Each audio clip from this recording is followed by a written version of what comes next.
On the spot news media, we got the latest news. We don't care about the views, we just representing right. Put local news internationally every night. On the spot, wave that Jamaican flag from left to right. Let's get it right, y'all know the type. We ain't dealing with the hype, we make it take flight. Yeah, man, my viewers and subscribers, what go on. A blessed and wonderful Wednesday morning to each and every person out there tuning into On The Spot News Media. Now, my peeps, you don't know how we do it over on this side each and every morning.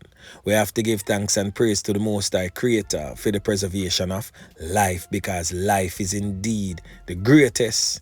So in the morning, my peeps, I have a few stories to share with you, the regular members of Chan Public and also members of the diaspora. So please like the video, share the video, watch the entire vlog so you can get a full understanding and a better appreciation of everything we are going in Jamaica. So watch this now, my peeps. We are going to kick it off over there in Spanish Town, St. Catherine, where a knockings and clappings would have taken place just before the start of 2024, involving a criminal element presently on your screen, and of course, officers in Spanish Town.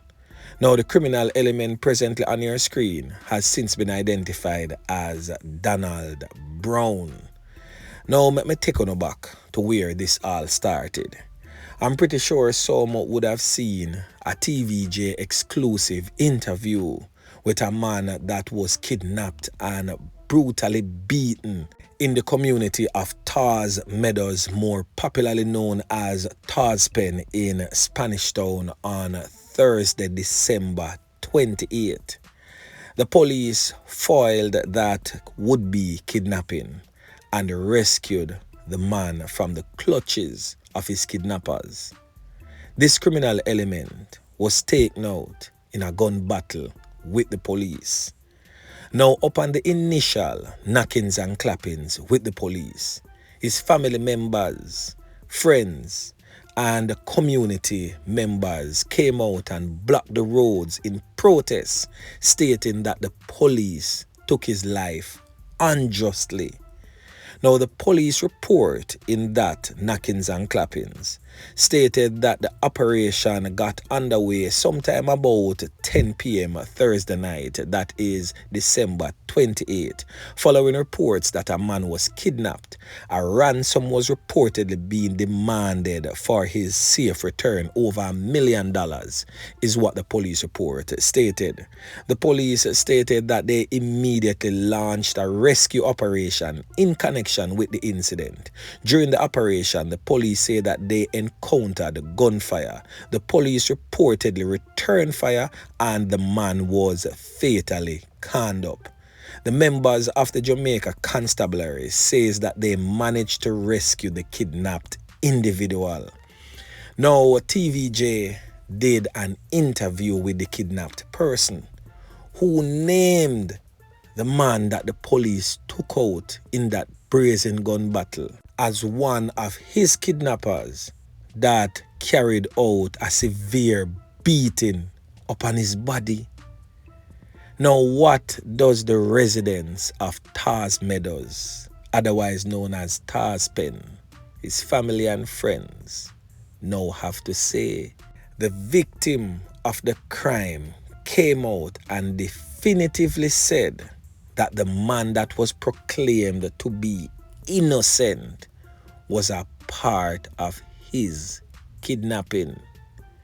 So you can all go over on the TVJ space on Instagram or Facebook and definitely watch that exclusive interview. I will also be placing it on my Instagram page, so you can go over there at _Spot News Media 876 on Instagram and watch it for yourself. This just goes to show you, my peeps, don't be too quick to take the side of these criminal elements against our law enforcers, because over the years I've learned that anytime police ClapWeh dirty corner boy, residents come out and block road. So that in itself for make you know say yo, something alright, yeah so. Yeah man. So watch this now, my peeps. On your screen is a female. I'm pretty sure for the single males out there, you're saying, wow, she nice, eh? And even for some of the females who are a bit out of shape, would be like, whoa, I used to look like that. She looks so perfect and everything seems to be okay for her. She has it going on. Well, this is Tameka Tek, otherwise known as Nikki. She's no longer among the land of the living. Just 19 years old. The police report clearly states that she took her own life. The struggles out here, my peeps, is real. Yeah, man. So this 19-year-old bartender, known as Tameka, was reportedly found hanging from a tree near her house on Tuesday, January 2. The police have ruled it to be a loss of life that is self-inflicted. Now, in a press release to the media from the superintendent in charge of the St. Mary Police Division, that's Superintendent Babette Morgan Simpson, she stated, and I quote, "This is her second attempt. She tried it before. She was seen hanging from a tree and was cut down, and she did it again today," meaning yesterday. So according to the police reports, Tameka was at home on Sports Road in Islington, St. Mary, when she told her mother and stepfather that she was going outside to do laundry. It is said that her stepfather went in search of her when she failed to return after a few hours, and he reportedly discovered her body hanging from a hose from a tree. The police were called and Tameka's body was removed. Ongoing speculation suggests that she was facing financial challenges and relationship problems. It is said that the Islington police are presently doing further investigation. Really, really sad. Our young people needs help. Now over there in the parish of Clarendon, a significant law enforcement operation is presently unfolding in the Oliver Gardens community of Mapen, Clarendon. Detectives from the Counter-Terrorism and Organized Crime Investigation Branch, that's CTOC, say they have successfully executed raids at 2 locations. This special operation has resulted in the recovery of 3 firearms and the arrest of 2 men so far. So while the details are still emerging, preliminary reports suggest that the operation is a targeted effort to curb illegal firearms and criminal activities in that particular area. The operation is currently ongoing. The identities of the individuals in custody have not been disclosed as yet, and also the specific types of the firearms recovered are still under assessment. The Jamaica Constabulary Force Communication Arm stated that this operation is a part of a broader strategy to combat and diminish crime nationwide. Lawmen are advising the public, though, to avoid the area if not necessary, as the operation continues, and have emphasized the importance of remaining vigilant. Now, in the neighboring parish of Manchester, the Mandeville police have arrested and charged a man with several offenses after a foil robbery attempt and a shootout with cops in Comfort District in the parish on New Year's Eve. Now, the criminal element has since been identified as 20-year-old Tyrese Smile, otherwise known as Cuz, Swabble, or Bops, said to be a construction worker of Hearties District in Mandeville, Manchester. He was charged with assault with intent to rob, assault at common law, non-fatal knockings and clappings of a male suspect and unauthorized possession of a firearm and ammunition. The police reports stated that sometime about 3:45 p.m., Smile and another man was reportedly driving in a car. It is said that they drove to a mini-mart in Comfort District where an argument developed with a man and a tussle ensued. Officers who were on patrol saw what was happening and attempted to intervene when Smile allegedly opened gunfire at them. Smile and his accomplice, however, escaped the police dragnet. The police later received information that Smile was being treated at the hospital for carnop injuries received. He was accosted by the police and reportedly gave the police information on the whereabouts of his firearm. The police stated that a Glock pistol with a magazine containing 17 live rounds was recovered by them. Smile was subsequently arrested and charged. And guess what? Smile is no longer smiling.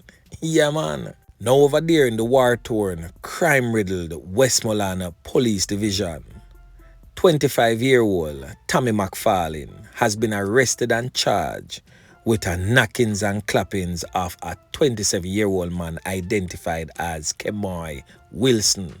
Kemoy Wilson is more popularly known as Moy in the streets. It is said that during that knockings and clappings, another man was also injured along Ricketts Street in Westmoreland on Saturday. Now McFarlane, who is said to be a farmer of Ricketts Avenue, has also been charged with wounding with intent. The police reports suggest that sometime about 10:55 p.m. on Saturday, Wilson and another man, that is the deceased, was standing along the roadway when a black Toyota Voxy motor car drove up. It is said that Tommy McFarlane and another man opened gunfire at them. Both men were taken to the hospital where Wilson was pronounced "you know what" and the other man admitted and treated. The following day though, the police got information and Tommy McFarlane was apprehended during a targeted raid and was taken into custody where he is subsequently being held. He was charged and his court date is to be finalized. Now the last thing that we are going to talk about is this criminal element here presently on your screen, identified as Judge Ramsey, but he's known as Crux or Crocodile in the streets. Now, this criminal element here was taken out, get caught up first during a confrontation with the police in White House, Westmoreland last week, but he has succumbed to his injuries on New Year's Day. Well, at least you live to see it. Yeah, man. So the deceased, as I stated, has been identified as Judge Ramsey, otherwise known as Crocodile or Crux. Some people call him Bubble Up some of the time too. He's said to be from the Farm District community in Westmoreland.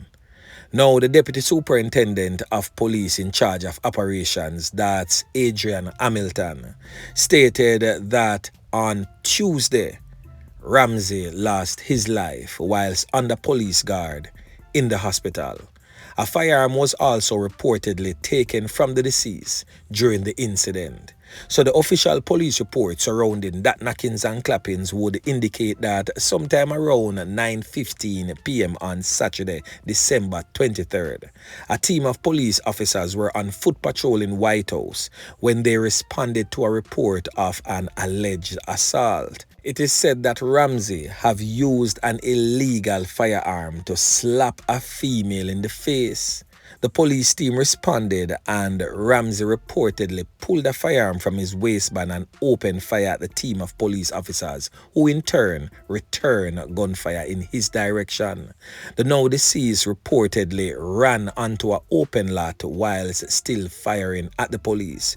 During a subsequent search of the area, Ramsey was found suffering from what appears to be multiple carnop wounds, a 9mm pistol with a magazine containing 2 live 9mm rounds and other items was found on his person. He was however taken to the hospital where he succumbed to injuries on Tuesday.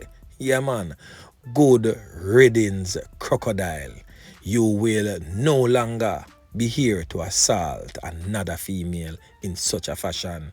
Yeah, man. So anyway, my peeps, remember to like, share, subscribe to the channel. Stay tuned to On The Spot News Media as I continue to bring you fresh news and updates in subsequent newscasts. On The Spot News Media. Yeah, man.